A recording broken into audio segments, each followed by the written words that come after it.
Hi, I'm John Gregg. Glad you could join us today. We're going to tell some stories, we're going to laugh a little bit.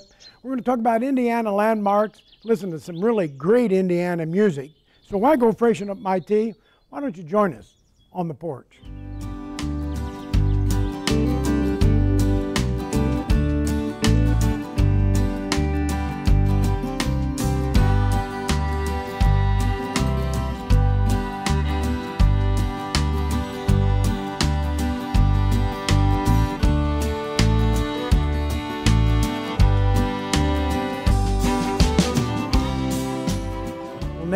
Neighbor Tom, it's always good you stop by again. Just wanted to hear another story. Well, I'm glad you're here. So you don't mind if I tell you another story? I love your stories. Well, okay. Well, I got to tell you.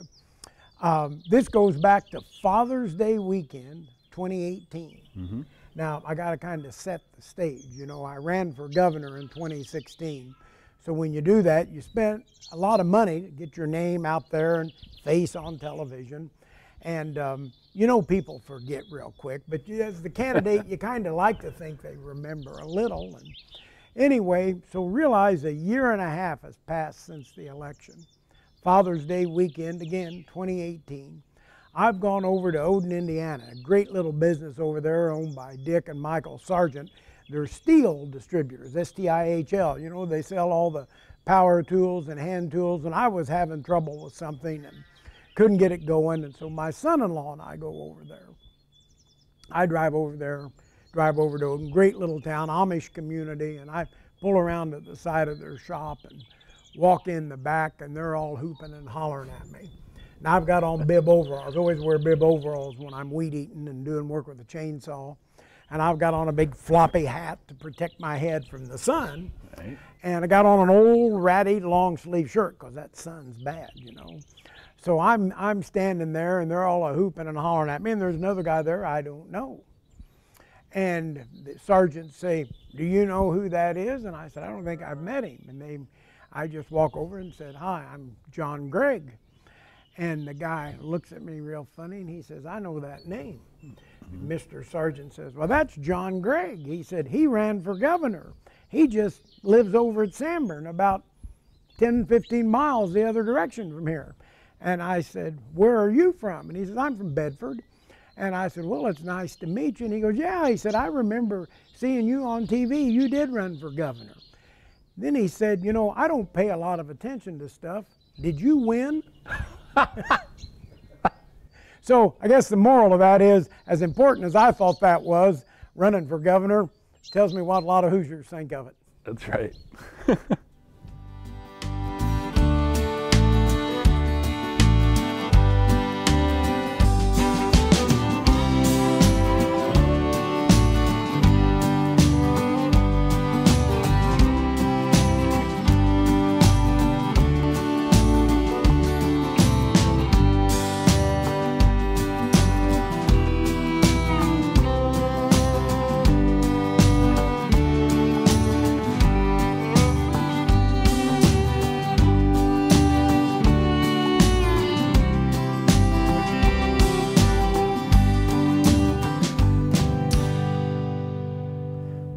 Tommy Kleckner with the Indiana Landmarks. Glad you're here today, Tommy. Glad to be here. Well, tell me a little something before we start talking about landmarks. Where's home? You live in Terre Haute now. I live in Terre Haute, but home is Iowa. I am a Hoosier implant. A Hoosier implant. Well, we're glad you're here. You've been here a long time. I know that. You're an Iowa farm boy? Yeah, I grew up on a dairy farm. Dairy, not cow, yeah. Or not corn, not soybeans. Corn. We had corn, but it was all about the cows. Oh my! Well, you had a tough life. It was fun sometimes. Well, I don't see that you're still milking. No. Well, you would have been a pretty strong young man then. I was in better shape back then. I bet. So, you know, I've always wanted to have a cow on my farm, but a lot of people don't realize you've got to milk them Saturday, Sunday, Monday, Tuesday, Wednesday, Thursday, Friday, and they even require milking on Christmas. Yeah, I mean, I think growing up at a dairy farm where you have to be there morning, night, every day, yeah. You can't help but think about someday I don't want to be on the farm. Well, I always, you know, we live on a farm. I'm kind of a gentleman farmer, practice law so I can lose money farming. But we have livestock, but I've never had cows because most people don't realize those cows have to be milked 7 days a week, 24 hours a day, the whole bit. But you came here with Indiana landmarks. Now, I want you to tell me, what defines an Indiana, landmark? Not the organization, but is it something physical? Is it something man-made? Is it a natural shape? What is an Indiana landmark? It can really be all of those. Okay. We have defined criteria that we look at to determine whether or not a structure or site is what we call historic, capital H. Okay. We talk about the National Register of Historic Places, and so we have that criteria, but really a landmark can be anything that's meaningful to someone. I mean, some landmarks are historic buildings. They are historic places, parks, sites. So the Jug Rocks over at Shoals could be a natural landmark. Natural landmark. Yeah. Okay. But it's a landmark to anyone who's driving that road. You know, Yeah. they're looking Okay. for that. It helps give direction. It helps give sense of place. So really, landmark, that definition is sort of wide and broad. Well, now you're in charge of Western Indiana's landmarks, and that goes out of Terre Haute, north, south. And Yeah. Not west, but goes east. If you go west, I don't have to worry about the resources over there. Now, do you go all the way up to Lafayette? I do, yeah. So what about the Frank Lloyd Wright House? Is that one? That is one of them. And yeah, Indiana Landmarks is currently working on some much needed restoration. It's not that old of a landmark, but even younger landmarks need work. So we've got a multi-million-dollar restoration going on that. So that's not privately owned? That is not. It is owned by a trust. Okay. And Indiana Landmarks, it's under the auspices of Indiana Landmarks. We sort of manage that trust. Now, if I wanted to be supportive of Indiana Landmarks as just a small donor, how do you do that? Or can I join, be a member? We love to have people join. It's great to be able to have new members, keep our existing members, offer up the benefits of membership, but also invitations to special events. But as far as giving, yeah, just go to our website. We're happy to receive whatever someone is willing to give. And that's .org. .org, okay. Well, tell me, I know you've had some successes in this, saving some landmarks. Give me a couple that you've been instrumental in saving here in the western part here around Sanborn to Terre Haute to Evansville. Well, not too far away from Sanborn, in Vincennes, on the VU campus, the Hackensimon office building. Yeah.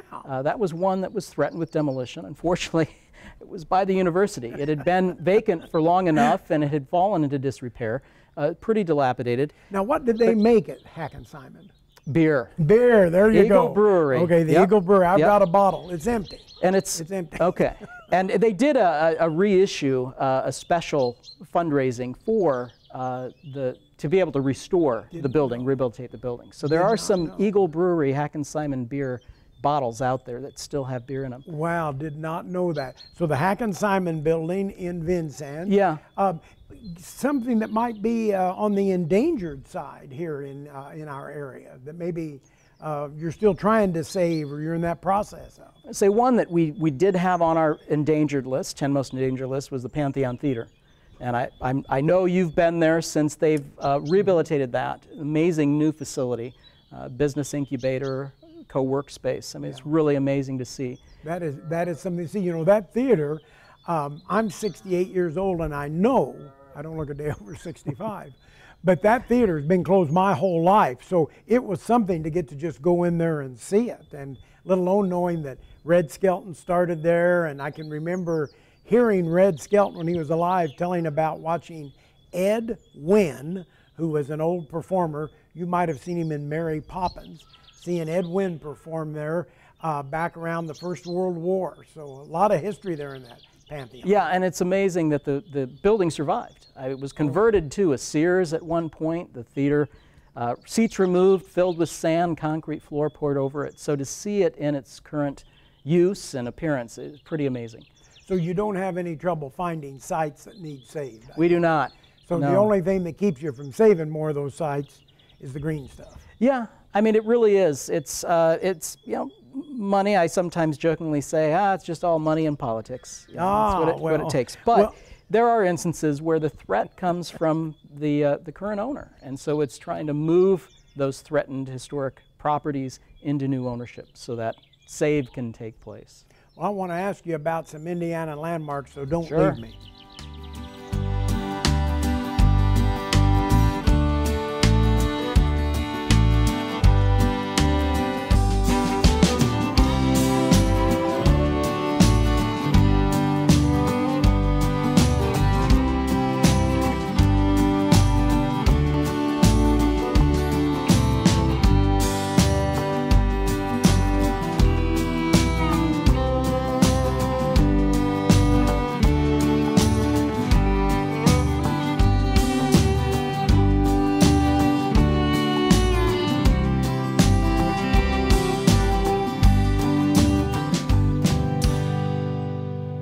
Having been a resident of Knox County all my life, I'm always having people, when I tell them I'm from Knox County and I say Sanborn, they don't know where that is. A lot of times I'll say Vincennes, and they always say the Big Peach. The Big Peach. So that's a landmark. It is. Well, share with me some other really cool landmarks like that around Indiana. The Big Peach is great because you don't see massive fruit like that very often, but I also love that it sort of modeled after the Trilon and the Perisphere from the 1939 New York World's Fair.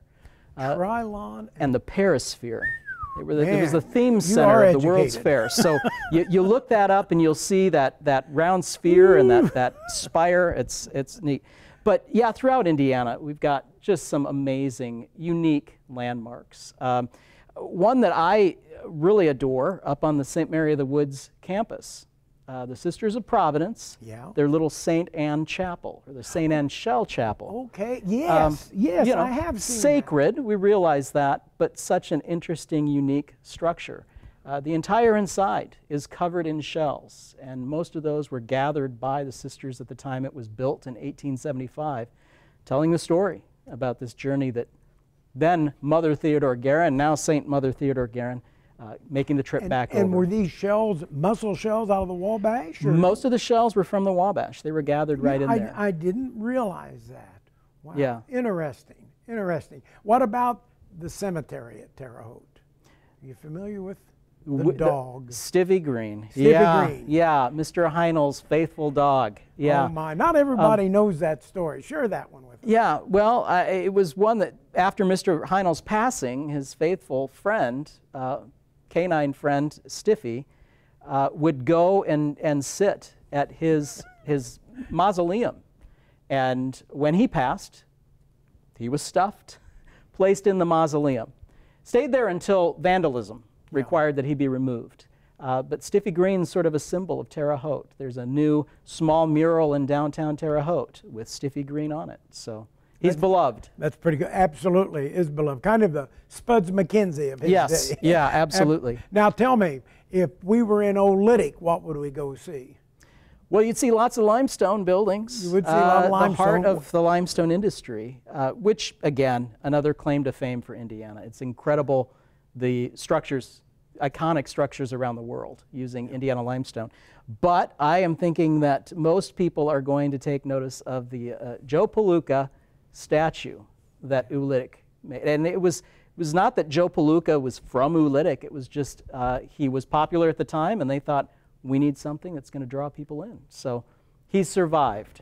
Well, you know, they're not necessarily landmarks in the sense you think of it, but also just going through Olytic and Bedford cemeteries and see the beautiful ornate monuments that those stonemasons have I sometimes refer to cemeteries like that as outdoor sculpture gardens. It's incredible to see the artistry and the craftsmanship. I like that. Now, what about, or something like the old drive-ins that I used to go and see? Yeah, Are those the old considered drive-ins. Not as historic? many as there used to be, Sure. but it's great to see that there's still some around.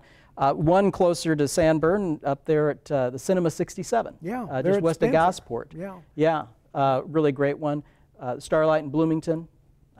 I've never been there. I have used not to go to either. the old Cinema West at Bloomington. That was one that a lot of students will remember, but I never made it to the Starlight. But yeah. And there's some of those drive-in landmarks. The Moonlight in Terre Haute just reopened a couple years ago. Really? So new memories being made.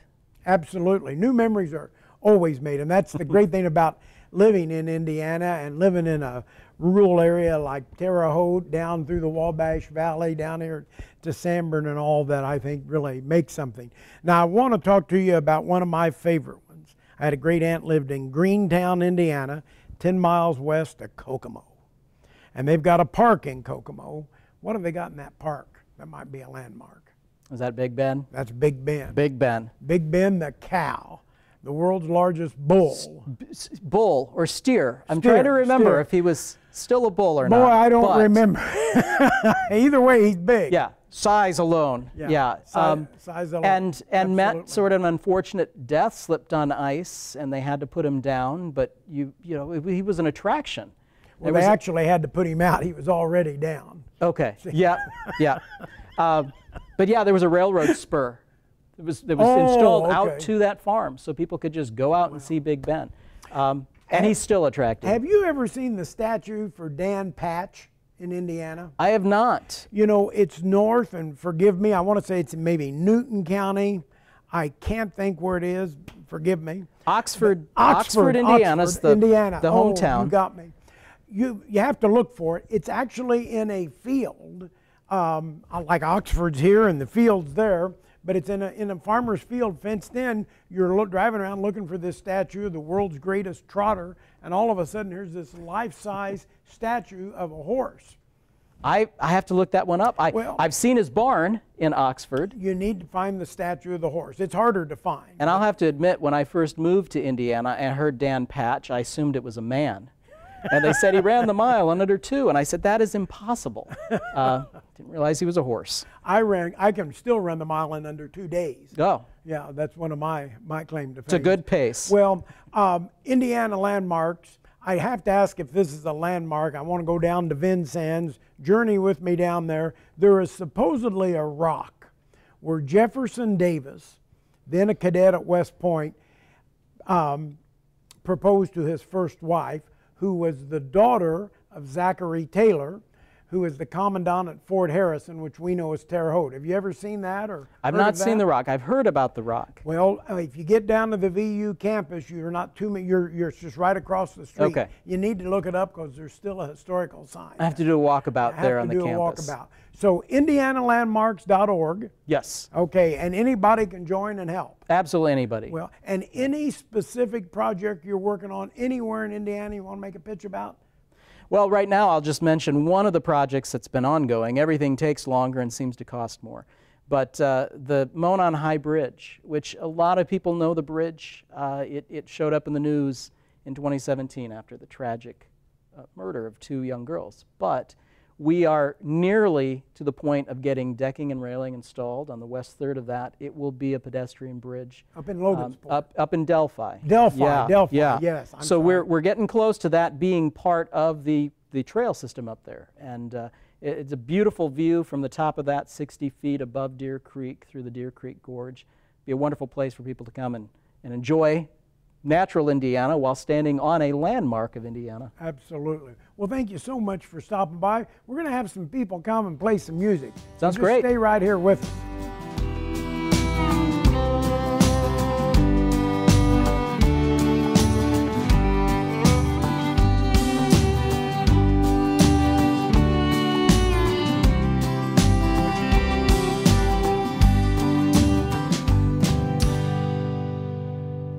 Hello, we're here on the porch and got John Kay, Traditional Arts Indiana. John, who are the musicians you have with us today? We're really lucky today. We've got Tony Artis with us and his son Andre Rosa Artis with us. They've both participated in our Master Artist Apprenticeship program, where master artists like Tony here pass on their traditional knowledge to the next generation. He taught Andre how to build beautiful drums. Why don't you play us a little bit of some of the music you all make together?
glad you could join us on the porch today. Want to say a special thanks to my friend Tommy for being here. Professor, appreciate you being here very much. I got to ask you guys something. Tell me about the drum. You made this. Well, I didn't make this one, but this drum, I do make drums. Okay. But this drum is very special to me because this is the very first African drum I had. Had it many years. Yes, I bought it in 1990. And the guy that made this drum eventually became the one who taught me drum making. Wow. So not only play them, you make them. Yes, sir. Wow, well that's something. So glad you were here today. Listen, we live in an imperfect world and life gets pretty tough. So this week, if you see somebody who looks like they're having a tough time, give them a smile. Maybe the only one they get. Gentlemen, play us out.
Got a story, I'd like to hear it. Morning glories, boats on the river. Sit a spell, sing a tune to yourself, and I'll join you on the porch.